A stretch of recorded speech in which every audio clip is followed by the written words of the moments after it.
Oke, selamat malam untuk semua dan terutama untuk kepada Pak Sleb pemrograman web 2, Pak Eva dan semua orang. Eh, saya Samuel Oktavius Pantun Nenggolan dengan NIM 21240602 akan menyelesaikan tugas Maya pertemuan 6, yaitu menjelaskan struktur data. Oke, sebelumnya yang kita udah pelajari tentang variabel dan tipe data yang ada di JavaScript. Tipe data yang kita bahas sebelumnya termasuk dalam kategori tipe data primitif yang hanya bisa menyimpan string nilai. Jadi kali ini kita akan membahas tentang tipe data JavaScript yang dapat menyimpan struktur data yang lebih kompleks. Terus beberapa jenisnya itu kayak objek, array, map, dan set. Oke, langsung aja kita masuk ke objek. Untuk menetapkan objek, ada sebuah variabel, kita gunakan tanda kurung berawal seperti ini. Terus langsung aja kita masuk ke contoh yang pertama itu.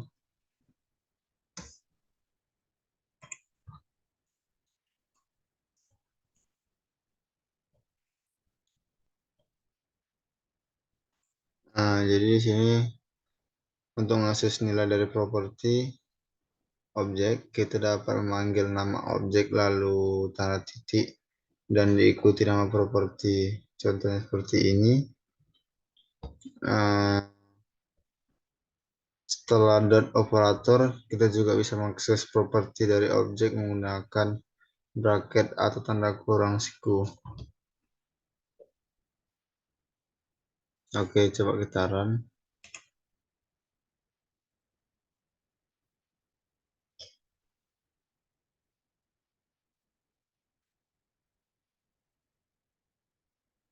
Di sini tadi, halo, nama saya Nenggolan, mengikuti nama dari first name, terus umur mengikuti dari X.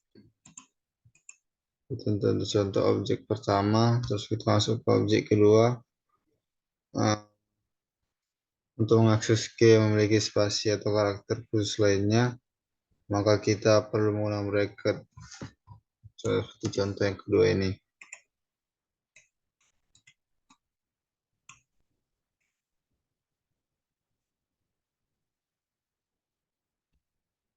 Oke, langsung aja kita run.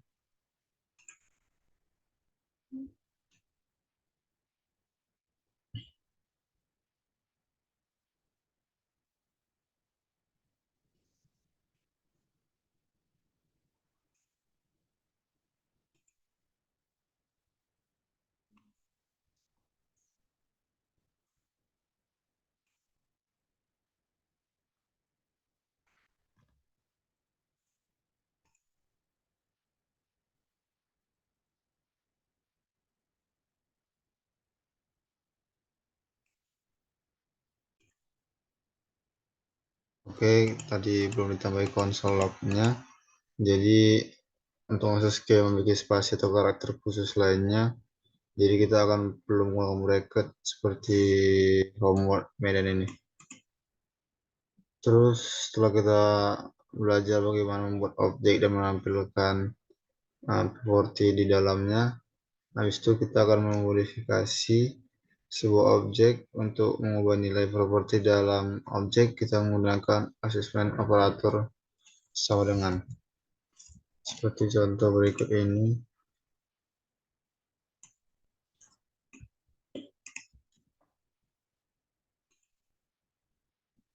Jadi objek spesies dideklarasikan sebagai cons. Ini dia spesies.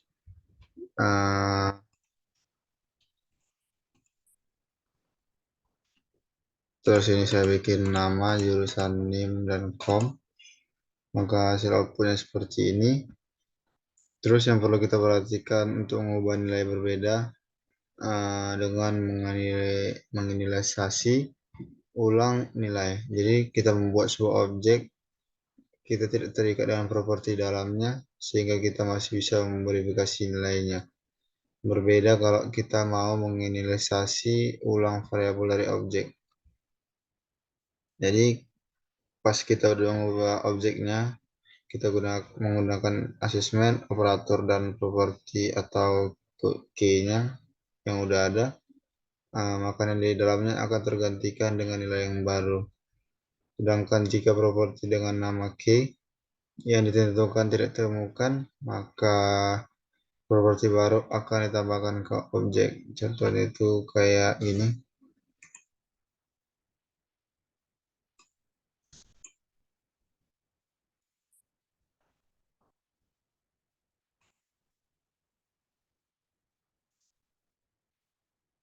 Eh, ada objek baru yang saya tambah, ini spesies fakultas voasi. Jadi dia muncul di sini bagian bawah.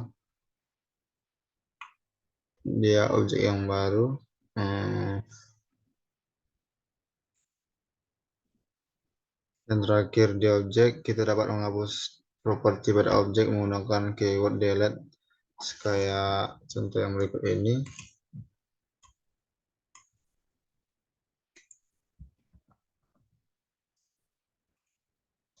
Oke, jadi dia langsung kan nama name com, terus dia jurusannya jadi hilang. Jadi ini langsung dia nama name dan com saja, jurusannya nggak ada. Karena kita udah pakai delete ini, jadi dia hilang objeknya. Objek selanjutnya kita masuk ke array.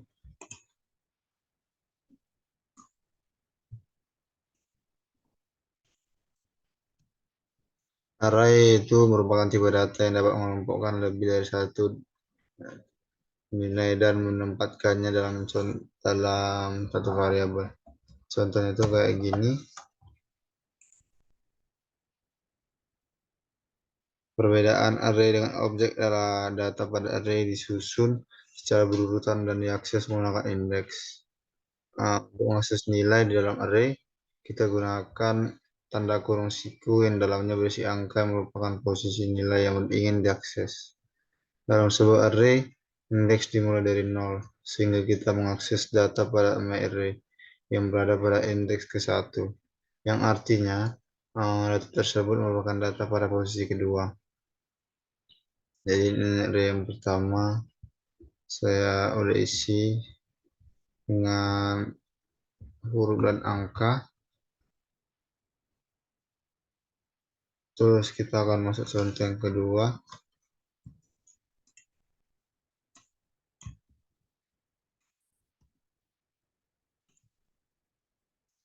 Lalu apa yang akan terjadi jika berusaha mengakses indeksnya di luar ukuran array-nya?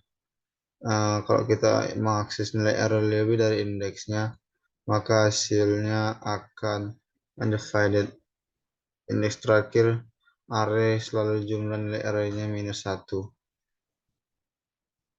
Nah, contohnya itu seperti ini.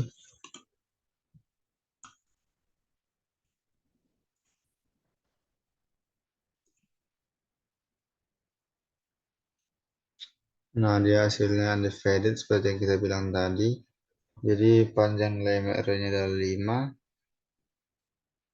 Terus untuk menambahkan data ke dalam array, kita bisa menggunakan metode push. Fungsi push ini akan menambahkan data di akhir array.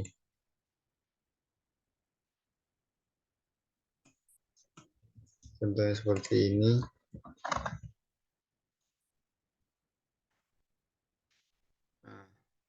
Sedangkan mengeluarkan data atau elemen terakhir dari array, kita akan menggunakan metode pop.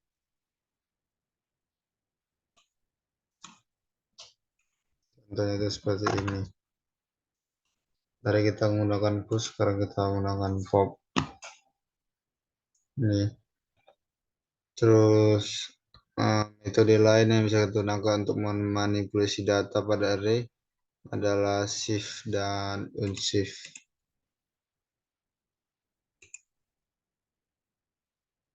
Metode shift digunakan untuk mengeluarkan elemen pertama dari array. sementara unshift digunakan untuk menambah elemen di awal array.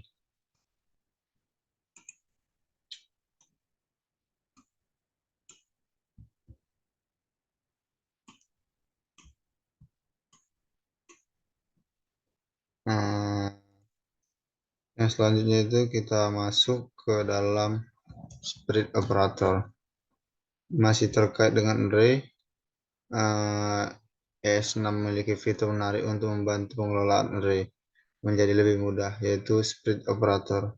Sesuai namanya, split fitur ini digunakan untuk menyebarkan nilai array atau lebih tepatnya iterable object menjadi beberapa elemen. Split operator dituliskan dengan 3 titik. Mari kita lihat contohnya kayak gini, seperti berikut ini.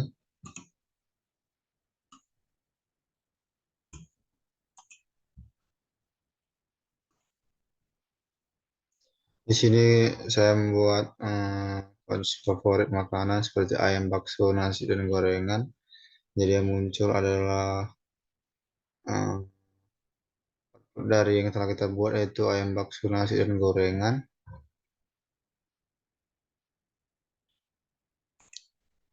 Terus kita masuk ke split operator contoh yang kedua.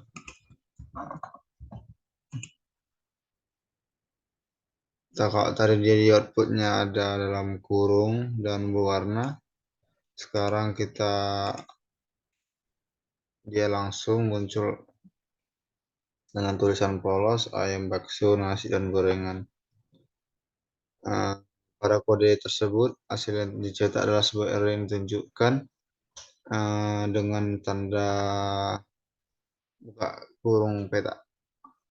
Karena memang kita mencetak nilai favoritnya itu sendiri. Nah, kalau kita pakai gunakan split operator ini, kita dapat menyebarkan nilainya dalam array tersebut. Jadi kan terlihat perbedaannya dengan yang tadi. Ini yang pertama dan ini yang kedua. Uh, Karena split operator bekerja seperti meleburkan nilai array menjadi beberapa elemen sesuai panjang nilai array-nya.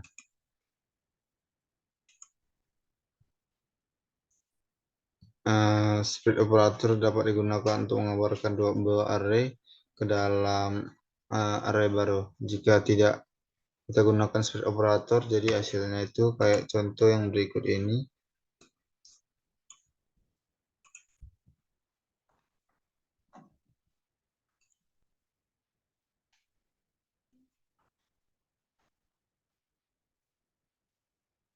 Nah, ini dia nilai array tidak akan tergabung.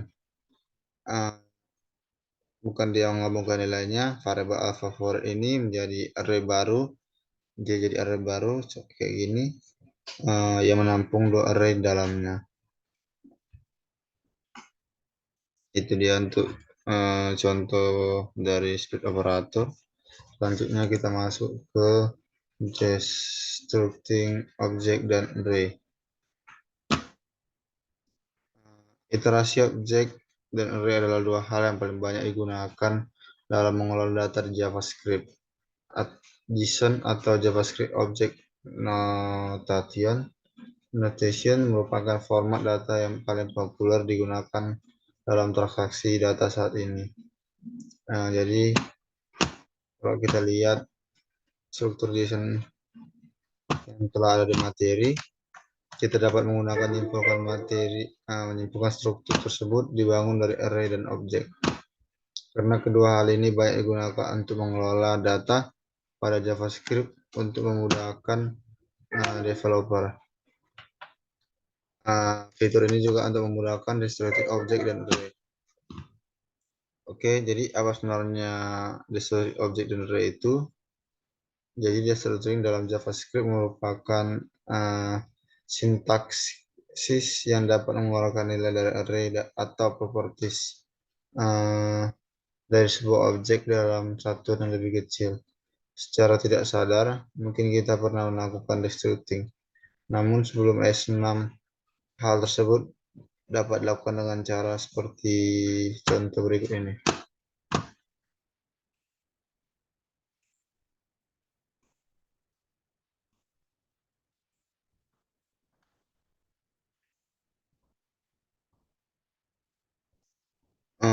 kode tersebut yang kita buat ini mengekstraksi nilai yang berada di dalam objek, kemudian disimpan pada variabel lokal dengan nama sama dengan properti dalam objek profile. Mungkin mengekstraksi nilai dari objek dengan logika ini terlihat mudah, tetapi kalau dibayangkan jika objek memiliki banyak properti dan harus melakukan hal tersebut secara manual atau satu persatu, terlalu banyak kode yang dituliskan pulang.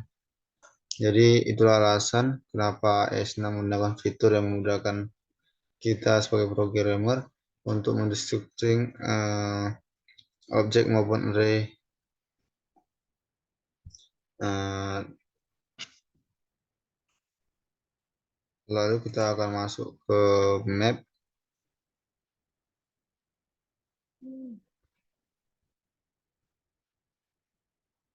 Map adalah tipe data yang menyimpan koleksi data dengan format key value layaknya objek. Yang membedakan adalah map ini memperbolehkan key dengan tipe data apapun dibandingkan objek yang hanya mengizinkan key bertipe string atau simbol. Jadi biar kita definisikan lebih gampang, kita lihat contohnya seperti berikut ini.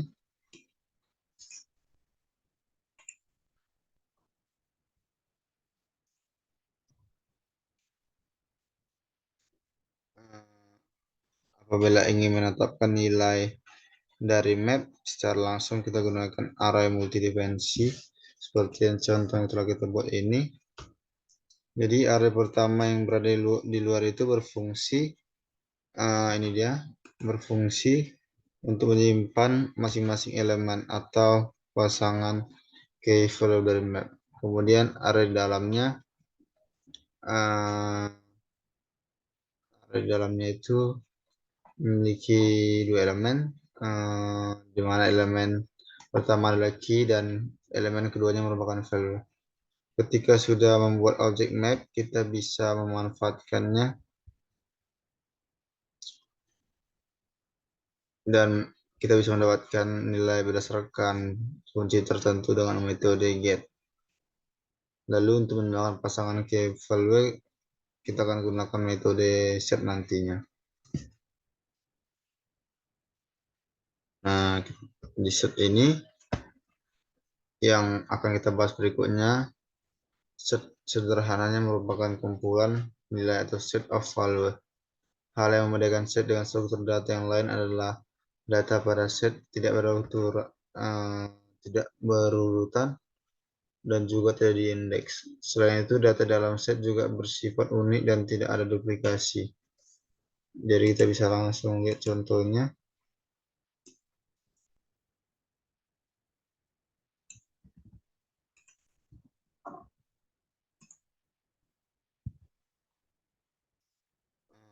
Pada kode yang kita buat ini, contohnya itu terdapat beberapa angka yang duplikat, yaitu angka 2 dan 5. Secara otomatis set akan membuat angka yang sama, sehingga nilai yang tersimpan adalah 2, 5, dan 7. Terus kita masuk ke weak map dan weak west. Weak map merupakan varian dari map yang mendukung garbage collection. Garbage collection adalah proses di mana interpreter JavaScript mengambil kembali memori yang tidak lagi dapat dijangkau dan tidak dapat digunakan oleh program. Garbage collection di JavaScript dilakukan secara otomatis dan bukan menjadi urusan dari developer. Yang dimaksud sendiri di sini adalah weak map itu sebagai referensi terhadap nilai yang disimpan.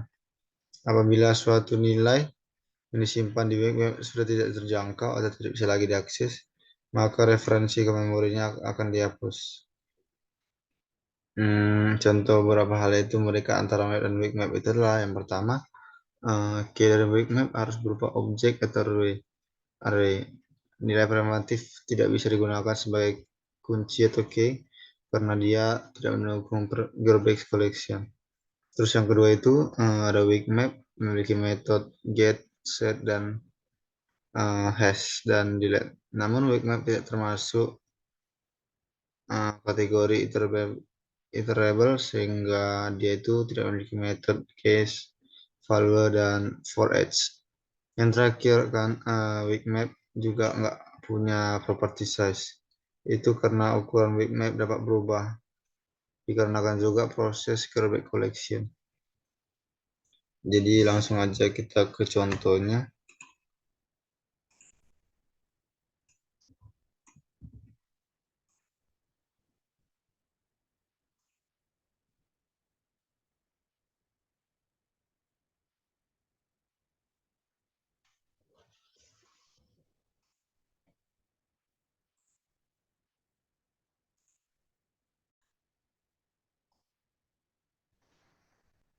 Jadi set timeout ini merupakan fungsi yang digunakan untuk menunda eksekusi kode yang ada di dalamnya hingga jangka waktu yang ditetapkan